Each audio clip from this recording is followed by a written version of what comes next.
Engineer کی ڈاکٹرن کا نام دیا ہے. یہ ہے تبدیلی والا معاملہ کہ میں نے ہر فرقے کے اصول اور مبادی کے اوپر ان کو پلٹا ہے, جسے اردو میں کہا جاتا ہے پہلوان اپنے زور پر گرتا ہے.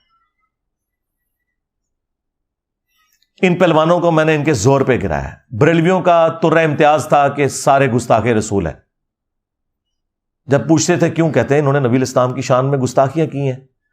اشرف علی رسول اللہ اور پھر حسام الارمین میں جو گستاخانہ عبارتیں اعلیٰ حضرت نے ہائی لائٹ کی, تو میں نے کہا کہ پھر اب قائم رہنا ہے. اور اس وقت تو جوش میں آ کے یہ کہہ دیتے ہیں جی وہ ساڈا بھی کوئی گستاخ ہو ایسے انہوں نہیں چھٹاں گے جی.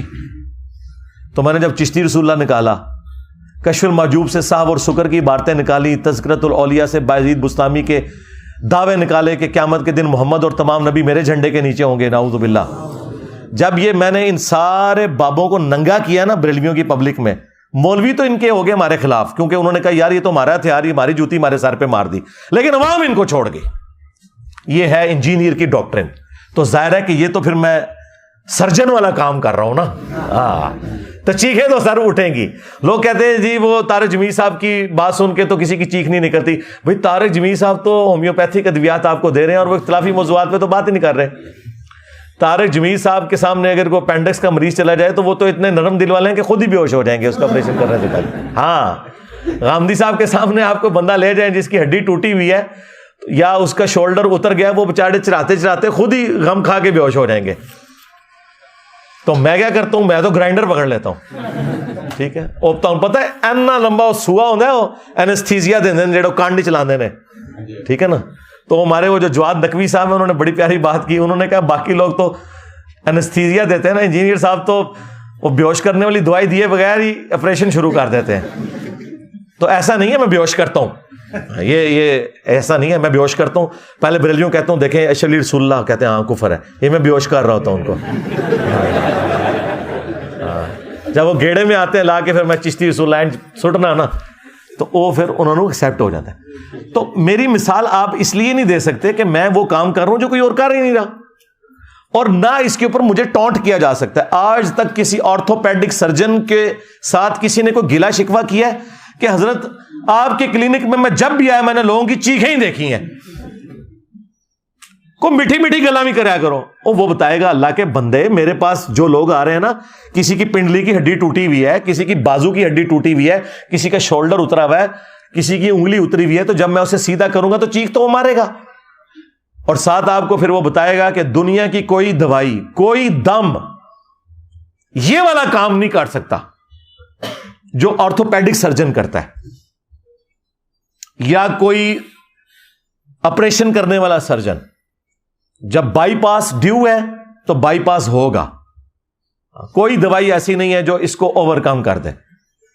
ہڈی ٹوٹ گئی ہے تو کوئی دوائی اس ہڈی کو جوڑ نہیں سکتی جب تک کہ آپ ہڈی کو سیدھا کر کے بینڈیج نہیں کرتے اس کے اوپر. 5 سے 6 ہفتے کا کیورنگ پیریڈ ہے اس کا, ساتھ ادویات سپورٹیو ضرور ہوتی ہیں لیکن ہڈی کو سیدھا رکھنا ہوگا. وہ بھی ہلکی سی ٹیڑھی رکھی جائے تو پوری زندگی کے لیے ٹانگ ٹیڑھی ہو جاتی ہے. اور اپینڈکس کی تکلیف میں سے تو آپ میں سے کئی لوگ گزرے ہوں گے. مجھے بتائیں دنیا کی کوئی دوائی اپینڈکس کی تکلیف کا علاج کر سکتی ہے؟ وقتی طور پہ کوئی پین کلر لگا لے تو چند گھنٹے آپ کے گزر جائیں گے. جب تک وہ نکالتے نہیں نا باہر, تو وہ نکالتے کس طرح ہے؟ طارق جمیل یا غامدی سٹائل میں یا انجینئر کے سٹائل میں؟ ہاں, انجینئر سرجن والے سٹائل میں. اور یہ میرا بھی سٹائل نہیں ہے, نہ میرے استاد صرف ڈاکٹر اسرار صاحب کا یہ سٹائل ہے, بلکہ نبی الاسلام کا بھی سٹائل یہ تھا. صحیح مسلم 2005 نمبر حدیث کہ نبی الاسلام جب ممبر پہ چڑھتے آپ کی آواز بلند ہو جاتی, آنکھیں سرخ ہو جاتی, غصے میں اضافہ ہو جاتا جیسے کوئی جرنیل اپنی فوج کو تیار کر رہا ہوں. ہاں, باقی عام گفتگو میں آپ میرے ساتھ بیٹھ کے کھانا کھائیں تو ظاہر ہے میں اس پیشن سے تو نہیں بول رہا ہوں گا. اس پیشن سے میں اپنی بیوی سے کھانا تو نہیں مانگتا, ورنہ تو مجھے نہ ملے. تو وہ تو ظاہر ہے کہ یہ ایک دعوت کا سٹائل ہے, یہ ایک یعنی ریکوائرمنٹ ہے ممبر کی. ملاقات گفتگو اور چیز ہوتی ہے, جب تقریر کر رہا ہوتا ہے انسان اس کا سٹائل بالکل ڈیفرنٹ ہوتا ہے. تو یہ جو پیشن والا سٹائل ہے اس نے دنیا کے اندر چینج لے کے آیا ہے. اس کے بغیر دنیا میں چینج آنے والی نہیں تھی میرے بھائی, یہ ذہن میں رکھیے گا. تو یہ انجینئر کی جو ڈاکٹرن تھی کہ اصول اور مبادی کے اوپر آپ نے الٹ دینا ہے, بریلویوں کو کیسا الٹا؟ دیوبندیوں نے رٹ لگائی بھی تھی. جب ہم کہتے تھے یار بریلوی دیوبندی ایک ہو, دونوں حنفی ہو یار, کیا مسئلہ ہے؟ باپ ایک ہے یارا، ایک دوسرے کو لالی کیوں نہیں سمجھ رہے؟ ایک باپ کی اولاد ہو، امام حنیفہ کی طرف اپنے آپ کو منسوب کیے ہوئے ہو، پوری فقہ ایک ہے، پرانے سارے بزرگ ایک ہیں، صوفیاء تمہارے ایک ہیں۔ وہ دیوبندیوں نے کہا کہ نہیں، یہ جو بریلوی ہیں شرک کرتے ہیں، قبروں سے مانگتے ہیں، یہ کرتے ہیں۔ میں نے وہ سارے واقعات دیوبندیوں کے بزرگوں سے بھی ثابت کیے۔ اب مجھے بتائیں، بند گلی میں داخل ہو گئے، وہ بھاگنے کا راستہ ہے۔ تو یہ پہلوان کو میں نے ان کے زور پہ گرایا۔ میں نے بتایا کہ بھائی جو قاسم ننوتوی صاحب ہیں، اشرف تھانوی نے خود نقل کیا ہے کہ وہ مرنے کے 6 سال کے بعد بیداری میں، خواب میں نہیں، 6 سال کے بعد اپنی قبر سے نکل کے دیوبند میں 2 مولویوں کی صلح کروا کے چلے گئے، اور سخت سردیوں میں جس نے وہ رضائی اوڑھی ہوئی تھی اس کے اندر بھی اس کا پسینہ چھوٹ گیا، اور شاید کوئی اور بھی چیز چھوٹ گئی ہو۔ ہاں، اور آگے پھر فٹ نوٹ پہ اشرف تھانوی نے لکھا ہے کہ ہو سکتا ہے کہ حضرت کی روح نے اپنا جسم خود قبر سے نکالا ہو اور باہر آ گئی ہو، یا اس روح نے اپنا کوئی علادہ سے ایک امثالی جسم بنایا ہو اور اس کے ساتھ آئی ہو۔ تو کوئی اور او بریلوی تو شاہی کوئی نہیں، جیڈا بڑا گاندھی نے کو لیا ہے۔ اور میں ان کے سارے واقعات بیان کیے۔ تو اب ان کا ایک ترہ امتیاز تھا بریلویوں کے خلاف، وہ توحید پہ تھا، وہ تو میں نے ان سے لے لیا۔ تو آپ دیکھ لیں، دیوبندی جن کے دماغ بھی بند تھے، ہماری ویڈیو سے وہ دماغ کھل گئے، اللہ کا شکر ہے۔ تو میں نے پہلوان کو اس کے زور پہ گرایا۔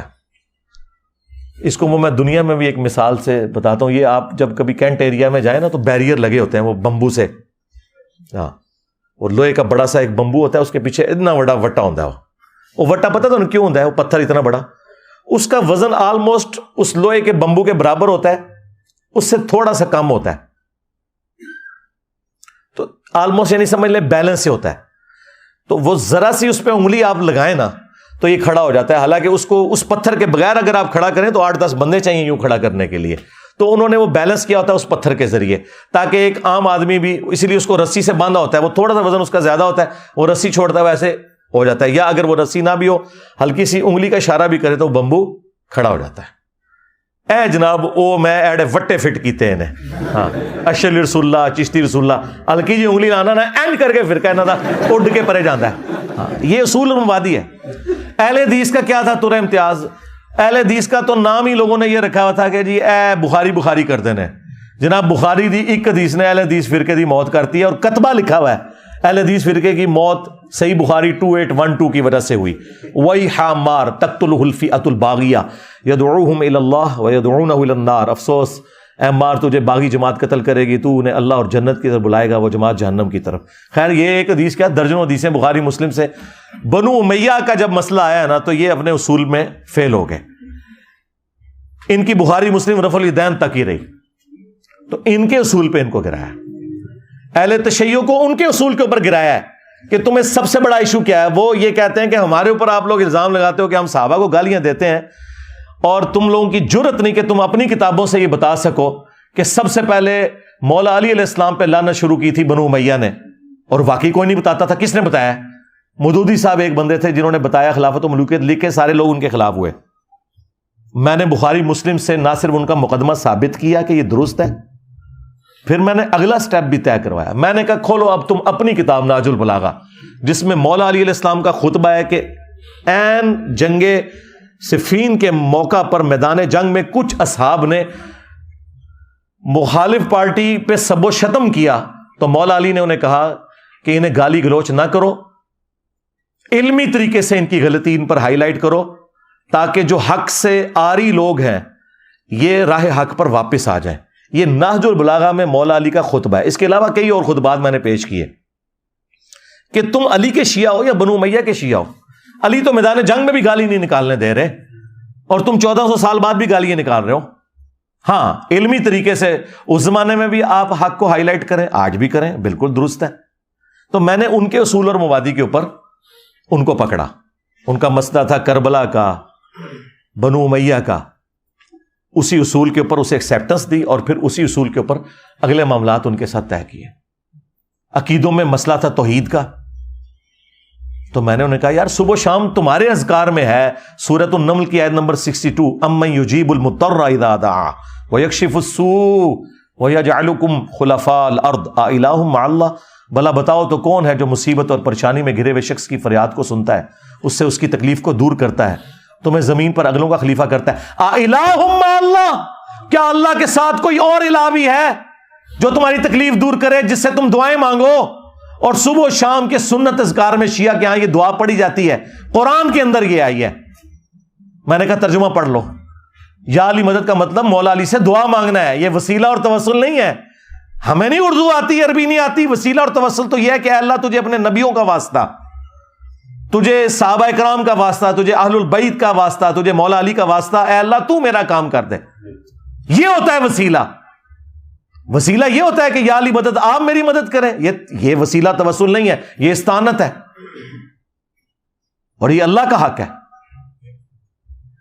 اور پھر میں نے کہا کہ کھولو ناج البلاغہ میں مولا علی نے جو حسن ابن علی کو خط لکھا ہے، اپنے بیٹے کو کہا اے بیٹا تو اس کی اولاد ہے جس نے عنقریب مر جانا ہے، فنا ہو جانا ہے۔ اس نے فنا کے لفظ ہیں، حالانکہ وہ اللہ کی جنتوں میں زندہ ہے، جسم مبارک بھی ان کا سلامت ہوگا، لیکن ان کا علی نے تو فنا ہو جانا ہے، اور اس ایک ذات نے باقی رہنا ہے۔ اے حسن تجھے جب بھی کوئی مصیبت اور پریشانی ہو اللہ ہی سے مدد مانگنا، اور یاد رکھنا میرے بیٹے حسن، اللہ کا دربار وہ درگاہ ہے کہ اس نے اپنا کوئی دربان بھی مقرر نہیں کیا کہ جس کی اجازت کے ساتھ اندر آنے کی ضرورت پڑے۔ اور پھر ساتھ مولا علی نے کہا کہ نہ اس نے اس چیز کو ضروری ٹھہرایا ہے کہ تو کسی کا وسیلہ بیچ میں ڈالے، کسی کا واسطہ دے اللہ کو، اللہ نے یہ بھی کوئی ضروری نہیں ٹھہرایا۔ یہ بھی الفاظ موجود ہے ناج البلاغہ میں۔ تسی یا علی مدد لے کے بیٹھے ہو، مولا علی نے کہہ رہے کہ واسطے وسیلوں کی بھی ضرورت نہیں ہے۔ آپ مجھے بتائیں کہاں بھاگیں گے یہ؟ اور پھر مولا علی کا وہ خطبہ جو ناج البلاغہ میں موجود ہے، حضور کی میت پہ کہہ رہے ہیں یا رسول اللہ آپ کی موت اگلے انبیاء کسی نہیں ہے، آپ کی موت نے آسمان کا زمین سے رشتہ منقطع کر دیا، اب قیامت تک کوئی غیبی خبر نہیں آئے گی، تو سارے کشف، الہام، ٹھیک ہے جی، عقیدہ امامت اس اعتبار سے کہ اسے ڈیوائن مانا جائے، سب کچھ فارغ کر دیا مولا علی نے۔ اگر مولا علی کہہ رہے ہیں کہ آسمان سے خبر ختم ہو چکی ہے، مولا علی کو اگر خبر نہیں آ رہی تو بعد والے تو شاہی کوئی نہیں۔ پھر آج کوئی بابا آ کے دعویٰ کرتا ہے جی منو فلاں آیا ہو گیا تو ہو گیا، اور دوسرا انہوں نے کہا یا رسول اللہ اگر آپ نے ہمیں منع نہ کیا ہوتا تو یہ جو غم ہم پر آیا نا، ہم اپنی جان یہاں دے دیتے رو رو کے، ماتم بھی فارغ ہو گیا۔ تو آپ اندازہ کریں ان کے اصول اور مبادی کے اوپر یہ سارے کے سارے معاملات میں لے کے چلا۔ قادیانی دیکھ لیں، انہیں یہ تھا کہ ہم بڑے کمزور ہیں، ہمارے پر ظلم ہوتا ہے، ہم علمی بات کرتے ہیں، ہم سے کوئی بات نہیں کرتا۔ میں نے ان کے اصول اور مبادی کے اوپر ان کو گرا دیا کہ تمہارا یہ جو دجال تھا اس نے تو اپنی کتابوں میں حدیثوں کے حوالے تک غلط دیے ہوئے ہیں، وہ حدیثیں وہاں پہ موجود ہی نہیں ہیں جو اس نے حوالے دیے ہوئے ہیں، پلس اس نے جو اصول اور مبادی کھڑے کیے ہیں قرآن و سنت سے دلائل کے، وہ تم خود پڑھ کے دیکھو، ان چیزوں کا لینا دینا ہی کوئی نہیں ہے۔ بخاری سے لا کے حدیث پیش کرتے ہیں کہ عبداللہ ابن ابی اوفا کہتے ہیں کہ حضور کا بیٹا اگر ابراہیم اگر یہ جوانی کی عمر کو پہنچتا تو یہ بھی پیغمبر ہوتا، اور انہوں نے پورے مسلمانوں کو دھوکے میں رکھا، کہتے ہیں دیکھیں نبوت جاری ہے۔ تبھی تو صحابی کہہ رہے کہ حضور کا بیٹا قاسم بن محمد، جن کی وجہ سے کنیت تھی رسول اللہ کی صلی اللہ علیہ وآلہ وسلم، ابو القاسم، یہ اگر زندہ رہتے تو پیغمبر ہوتے۔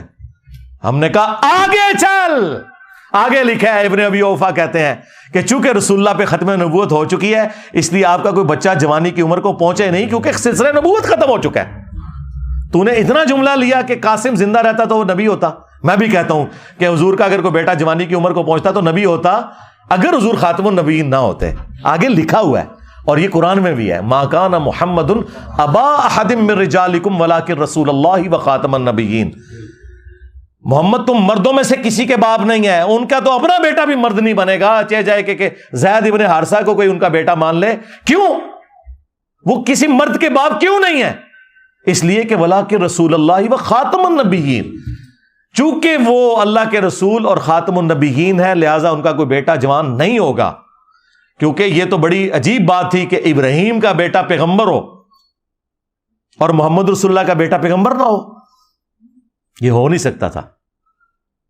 تو اللہ نے کلیئر کیا کہ ان کے بیٹا پیغمبر اس لیے نہیں کہ یہ خاتم النبیین ہے، ان کا کوئی بیٹا اپنا جوانی کی عمر تک پہنچے گا بھی نہیں۔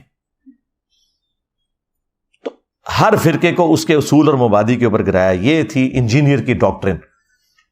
یہ ایک سرجن والا کام تھا, اس کی وجہ سے چیخیں بھی نکلیں.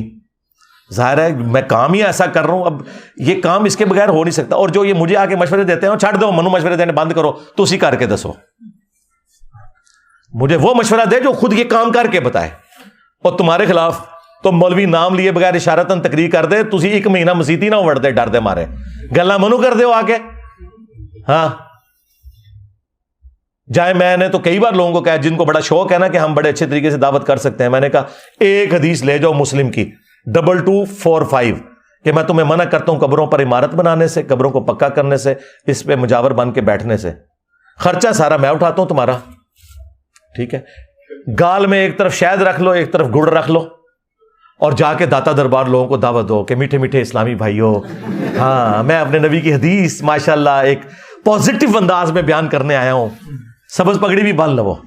ہاں حدیث سنائے. اس کے بعد کہ یہاں پہ سید صاحب دفن ہے, آج ان کی روح کے سال ثواب کے لیے, ان کی روح کو خوش کرنے کے لیے ان کا مزار توڑنے سے ہی ہم سنت کا آغاز کرتے ہیں. ہاں تو لگ پتہ چاہے گا, یہ باتیں کرنا آسان ہے. تو یہ ہماری مجبوری تھی, یہ تبدیلی لانے کے لیے انجینئر کی ڈاکٹرن کی ضرورت تھی. اس کے علاوہ کسی کے پاس کوئی ہے طریقہ وہ ضرور اڈاپٹ کرے اور تبدیلی لا کے بتائے. دنیا میں کئی علماء آئے, پوری تنظیمیں بنائی, ہزاروں لاکھوں لوگ چینج کیے, اپنے زوم میں اپنے فرقے کے ساتھ اٹیچ کیے, تبدیلی کوئی بھی نہیں آئی ہے. یہاں پہ آپ دیکھیں, اور یہاں تو جب ہم چھوٹے چھوٹے تھے نا, تو کبھی کوئی ایک خبر آتی تھی سالوں بعد کہ فلاں بندہ جو ہے نا اہل حدیث سے بریلوی ہو گیا, کوئی بریلوی سے دیوبندی ہو گیا. ایتھے لینڈ لگی ہے جی, ساڑھے کو لائف سٹوریاں نہیں پہ پوریاں ہوندیاں. اپنے کٹر فرقے چھوڑ دیے لوگوں نے, بلکہ کٹر ہی ٹوٹ گئے ان کے. ہاں تو یہ تبدیلی کیوں آئی ہے, اس کے پیچھے یہ انجینئر کی ڈاکٹرن والا معاملہ ہے. اور سب سے بڑی بات, اس سسٹم سے ہم نے کچھ بھی حاصل نہیں کیا سوائے یہ کہ میری لائف ونریبل ہوئی, میری فیملی کی لائف ونریبل ہوئی, میرے ٹیم ممبرز کی لائف ونریبل ہوئی, ان کی فیملیز کی لائف ونریبل ہوئی. ہم نے اس سسٹم سے کچھ حاصل نہیں کیا. یا ہوتا نا کہ ہم نے چندہ بک ہوتی اور ہمارے لوگ سارے کام چھوڑ کے یہ کام کر رہے ہوتے ہیں. ہمارے جتنے لوگ ہیں اپنا کام کرتے ہیں, سب والنٹیئرز ہیں, اپنا اپنا کام کرتے ہیں. صرف اتوار والے دن آ کے انہوں نے اپنی کمٹمنٹ کرنی ہوتی ہے, اور فی سبیل اللہ پھر اپنے کاموں میں لگ جاتے ہیں. کسی کی دکان ہے تو دکان پہ ہے, کوئی ملازم ہے تو ملازمت کرتا ہے. میں نے تو کسی کو یہاں پہ بھرتی نہیں کیا ہوا, اللہ کا شکر ہے. تو سب لوگ والنٹیئرلی کام کرتے ہیں. تو ہم نے اس سسٹم سے حاصل تو کچھ بھی نہیں نہ کیا.